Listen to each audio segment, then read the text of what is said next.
At our Inspire gathering here every month, before we have our teaching, we have what's called a Marianist moment. And tonight's Marianist moment is called the silence of the passions in Marianist spirituality. And this is part 5 of a 5-part series that, if you didn't hear the other parts, we hope to eventually get them up on YouTube in order so you can listen to all of them. The other silences that were covered were the silence of the imagination, silence of the words, and silence of signs. And there was another one too. I can't remember. Oh well. So one of the reasons I personally felt like I should speak on the silence of the passions is because I didn't want to. So there you go. I consider myself, at least on some level, a passionate person. And so I wondered why we should silence our passions. Like, isn't it a great thing to be passionately in love with your spouse, as I am? Isn't it a really good thing to be passionate about your faith, as I am? Isn't it a really good thing to be passionate about life, as I am? So why silence of the passions? Well, the answer is, of course, those things are great. It's great to be passionate about your spouse, to be passionate about life, to be passionate about a lot of things.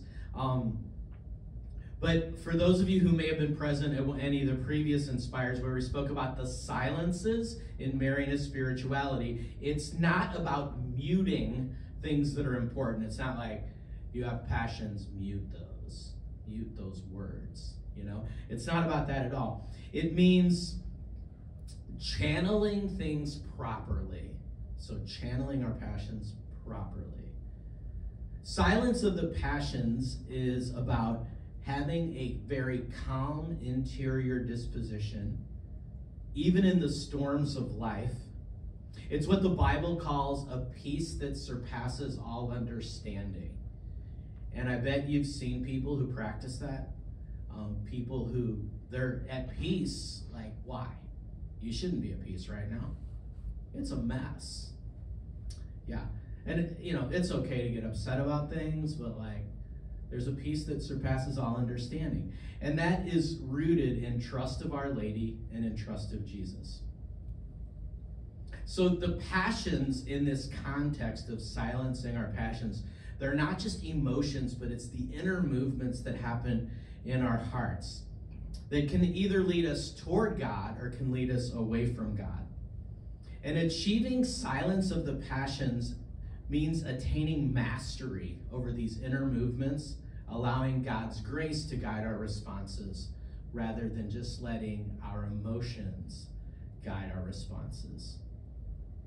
For example, the Bible does not tell us to never be angry, but the scriptures talk about, well, you know, which is good, because I don't know about y'all, but I get angry a lot, okay?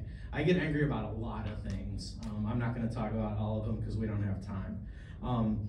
But I get angry about the injustices in the world. I work with teenagers. I get angry at the way that teenagers are treated as second-class citizens in a lot of cases. I get angry about the way teens hurt each other, the way their families hurt them. So again, the Bible doesn't say never be angry, but it says be angry and sin not. So it's channeling that anger so that that anger moves us to more passionately love and to fight for people and not fight against people. It's about a call to love, and love is always the right answer. Now, here's a great analogy, and this comes from Blessed William Joseph Chaminade, one of the founders of the Marianist religious order. I'm going to quote him directly. He said, "Our passions are like a wild horse.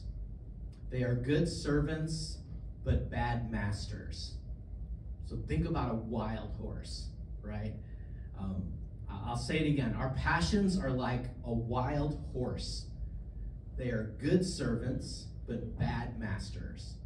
Like, if you can tame a wild horse, That's freaking awesome. But if you let a wild horse do whatever the frig it wants, it's probably going to kick you in the face. That was not in my notes. That was just a little ad lib. I think it's about taming the wild horse within us. It's a call to cultivate a sense of inner peace and detachment from the chaotic impulses that we all have that can really disrupt and even derail our spiritual journey. Another founder of the Marianist religious order, her name is Blessed Adele. She kind of echoed Father Chaminade's philosophy on this in a slightly different way. She said, we must be watchful over ourselves, especially our hearts.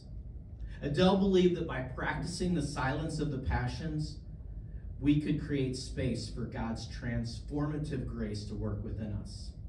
So, how can we apply this idea of the silence of the passions to our daily lives? I don't totally know. No, I have some thoughts. A lot of it just comes from mindfulness, right? Just being mindful, being aware when we feel things strongly, when our passions are moved, to not let them rule us, but to attain some mastery over them. When we're faced with challenges or joys, we can choose not to be slaves to our emotions, but respond to our emotions with a calm assurance that God is present in every moment.